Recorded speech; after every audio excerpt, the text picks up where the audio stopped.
Bonjour Samuel. Avec votre invité, on va parler, c'est important, du sens dans l'entreprise. Oui, la quête de sens. Quelle est la raison d'être d'une entreprise?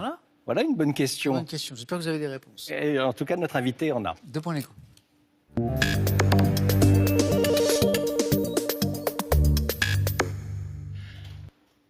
Bonjour à tous, Deux Points l'écho avec Sylvain Brezard qui est le président fondateur de Norcis. Alors Norcis, ce sont des services informatiques, des applications qu'on trouve sur son smartphone, mais vous êtes également le président de Greenpeace France. On verra comment tout ça est conciliable. On va parler de la quête de sens dans les entreprises, mais d'abord un mot de l'actualité. Emmanuel Macron présentera demain officiellement ses annonces au cours d'une conférence de presse. Qu'est-ce que vous en attendez ? Plusieurs choses. La première, c'est que certaines décisions permettent de mieux redistribuer la richesse. On a bien vu ce qui se passait. Il a promis des baisses d'impôts. Des baisses d'impôts, mais je pense qu'il y a des personnes plus propices que d'autres qui ont besoin de ces baisses d'impôts. Une deuxième chose que j'attends, c'est qu'il s'engage enfin sur la protection de la planète avec des vraies décisions et finalement mettre le pays qui s'appelle la France dans une situation de leader dans le monde. Ça, c'est vrai que ça ne fait pas partie des mesures qui étaient prévues d'annoncer la semaine dernière, selon les fuites. Selon les fuites, il n'y a pas grand-chose qui touche la planète, effectivement. Alors, la responsabilité sociale, environnementale de l'entreprise. Depuis la loi Pacte, qui vient d'être promulguée, les entreprises peuvent se présenter comme des sociétés à mission, c'est-à-dire s'engager sur une raison d'être. Vous avez commencé à le faire sans attendre la loi Pacte. Voilà, je pense qu'à un moment donné, l'entreprise, c'est important pour elle, comme à titre personnel, de s'interroger sur à quoi elle sert-elle dans la société. Faire du profit, en général. Alors, justement, on peut avoir d'autres visions, et c'est celle qu'on essaye de défendre, et effectivement, ça s'appelle une raison d'être. À quoi je sers si je disparais, est-ce que je gêne quelqu'un ? Norcis, par exemple, qui fait des services informatiques, quelle est sa raison d'être ? Notre raison d'être, c'est de concevoir, avec des préoccupations humaines et éthiques, des usages du numérique efficaces afin de contribuer à l'évolution positive du monde. Mais ça, on va dire, c'est des belles paroles. Ça peut être perçu comme juste du marketing, tout simplement. Exactement. Il ne faut surtout pas que ça soit une baseline commerciale. Une baseline, ça veut dire... Baseline, c'est le slogan. Le slogan que vous mettez partout afin de convaincre les gens de... Alors, au-delà du slogan, concrètement, comment on peut vérifier que votre mission comment est bien... peut-on vérifier, voir comment construire sa raison d'être, parce que si on construit sa raison d'être sur le vécu de l'entreprise, on va être en prise avec ce qu'elle a fait. Exemple, si je peux me permettre vis-à-vis de Norcis, mon entreprise, oui. On s'est engagé en 2005 pour lutter contre la discrimination avec un CV anonyme pour tout le monde. C'est un engagement social. Discrimination vis-à-vis des différentes ethnies, des ethnies, des femmes, des âges, beaucoup des âges. Exemple aussi en 2005, sujet qui est revenu cette année, c'est l'égalité homme-femme, mais pas que sur les salaires, sur l'accès à la formation, l'accès aux promotions, aux postes de manager. Autre exemple, c'est la formation professionnelle qui n'est pas assez développée dans les entreprises.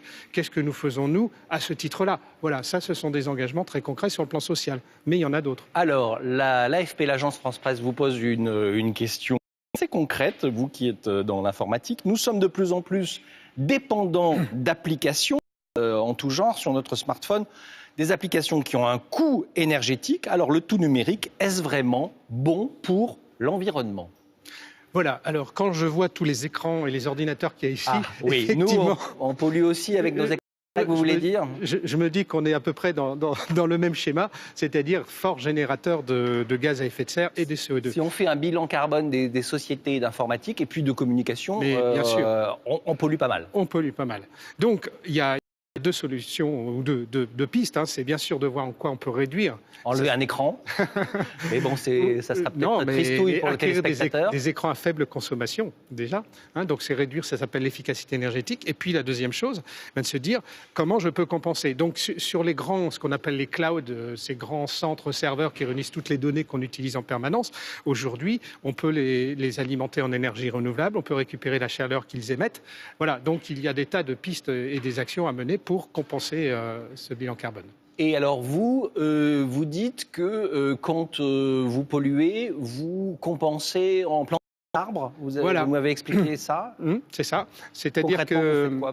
À un moment donné, bon, il y a des choses qu'on ne peut pas réduire. Par exemple, ce qui est lié au déplacement, qui pour Nord6, la plus grande production de CO2, ce sont nos déplacements. C'est-à-dire en voiture La voiture, exactement. Balader, parce qu'il y a des endroits, il faut une voiture. Entre les différentes régions de France? Non, moi je prends le train, mais quand on se dit tiens, on s'installe en campagne pour le bien-être des collaborateurs, malheureusement il faut des voitures parce que les infrastructures, que ce soit le train ou autres, ne sont pas là, quoi. Oui, donc là, la seule possibilité, c'est de compenser. Et aujourd'hui, on n'a rien trouvé de mieux que les forêts, les arbres. Donc Nord6 a décidé de planter chaque année des forêts de 15 000 arbres et permettra aux collaborateurs de faire leur propre plantation. C'est-à-dire chacun que chacun va pouvoir choisir le lieu où il veut planter ses arbres. Nous sommes installés en France et au Maroc. Les salariés marocains ont peut-être envie d'implanter des palmiers chez eux, ou d'autres arbres d'ailleurs. Ça vous coûte combien, ça, de planter des arbres? Ça nous coûte 50 000 euros. Pour une année, chaque année. Pour 15 000 arbres. Voilà. On se quitte en chanson. Qu'est-ce que vous avez choisi, Ray Charles? Ray Charles, oui. J'ai eu la chance d'apprendre le piano quand j'étais jeune. J'ai eu moins de chance après parce que je n'ai pas eu le temps de jouer du piano, mais néanmoins, j'entends ma sonnerie de téléphone parce que c'est ma sonnerie de téléphone et je trouve que Ray Charles a enchanté de nombreuses générations. Merci beaucoup d'avoir été avec nous. Très très bonne journée à vous tous. Merci.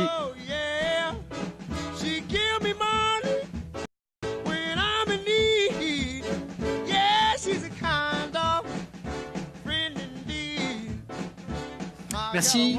Jean-Paul Chapelle de Point l'Écho qui revient demain bien sûr dans la matinale de France Info, matinale qui débute dès 6h30. L'info revient dans un tout petit instant sur notre antenne avec Stéphane Minom à Point. Toute la rédaction, toute l'équipe vous souhaite une super belle journée. Prenez bien soin de vous et les autres. Oh yeah, she says loving early in the morning just for me.